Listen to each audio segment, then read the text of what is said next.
Hey, what's up everyone? And today I'm looking at the horror Bishoujo, Freddy Krueger by Kotobukiya. So this is my first time looking at one of Kotobukiya's Bishoujo figures. I know they've already made a lot of Marvel and DC ones already, but as a big horror fan, I could not pass this one up. Freddy Krueger is an absolute horror icon and definitely one of my favorite 80s horror characters. So when I saw Kotobukiya were going to release this, I couldn't pass it up. So that's enough about that. Let's take a look at the box before busting it open. So to the front window on the box here, you can actually see the figure itself and it looks pretty damn good so far. And down here is the original illustration by Shunya Yamashita. Around here on the side then we have the full illustration. On the other side we've got a few pictures of the figure, as well as down here is the upcoming Jason Voorhees Bishoujo. I will be reviewing that one as well. And around here on the back is another picture of the figure, as well as this huge lengthy spiel about the figure, which to me kind of seems a bit like overkill. Half an intro and half a physical description of the figure, it kind of seems a bit much. But hey, it's not in English, so you have to give them that. So that's enough about the box. Let's bust this thing open and see what we've got. So here it is out of the box, and this is a great looking figure. Definitely an interesting take on a horror icon, and Kotobukiya have done an awesome job here. First, a close-up look at the face, and you can see this looks fantastic. And I have to say, especially the eyes, the paint job here is so intricate. It's really well done. Getting in really close there, I can really see how well done these eyes actually are. Unlike a lot of anime figures, these aren't just plastered onto a flat surface. These are actually sculpted, and they look so good.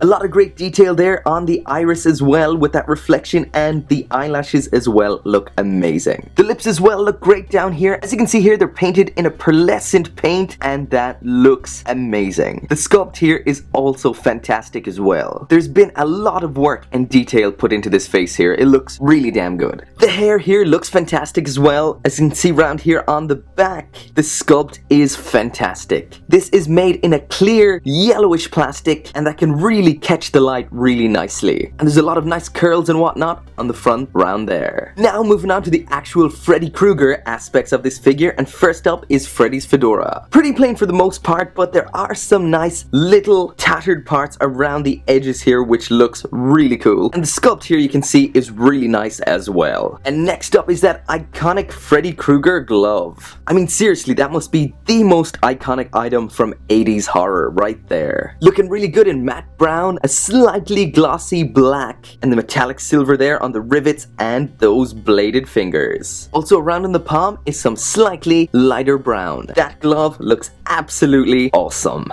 The next of those iconic Freddy Krueger items on here is that red and dark green striped sweater there. Just like the fedora, there's a lot of tattered parts like here on the sleeve, as well as over here as well, and down here. And there are a lot of nicely sculpted folds all around there as well. Moving down to the shorts, and these are excellently painted as well. This really does look like denim. A brassy metallic button here, as well as some rivets around here as well. Some lighter blue down here where they're cut off, as well as around here on the side on these two little slashed parts here. And around here on the back is this Freddy vs. Jason logo. One thing I did notice though is that this pink stitching here on the illustration, they've decided not to include on the figure over here. But then again, the illustration has an overall pinker hue than the figure in general anyway, so I guess they decided to dial that back. On the shoulder up here, as well as the thigh down here, there are these slash marks with flowing blood. These, however, are just paint. They're not actually sculpted on, as you can see, but they still look pretty cool. Moving down to the stockings down here, and we've got this solid black one over here, and over here, a fishnet one. The solid black one is sculpted in plastic with some very nice folds sculpted on there. And the one on the left leg is actually made out of a sort of fishnet material, which is pretty cool. And this band part up here is plastic. And now moving down to the last part of the figure, and that is the boots. So these are very nicely sculpted, and they're painted in a gloss black, as well as a metallic silver and a slightly matte dark grey on the heel and sole down here. And the last thing I'll be taking a look at is the pool of blood base. This looks absolutely amazing. It's in a gloss red that fades to a darker red down here at the bottom. That looks really damn cool and really complements the figure. But I do have one minor gripe about this. In the packaging, this was covered by a clear plastic, and it seems that maybe that was put on a little too early, and as you can see, it has left a fairly nasty mark all over this, and that can look really bad from some angles. So that is a bit of a disappointment. One cool thing about this base though, and this may well be the case with other Bishoujo or other Kotobukiya figures. As you can see, there are no pegs on the surface here, it's just flat. And down here on the underside is some metal. And basically the bottoms of the figure's feet are magnetized, and it just sticks on like that. This is awesome, but it isn't the most secure connection ever, and she is a bit on the wobbly side, especially to the front. So I would be in no rush to stick this on a high shelf, especially towards the front, as this has face planted multiple times during the course of this review. It can fall to the front really easily, and you don't want that to fall from a height.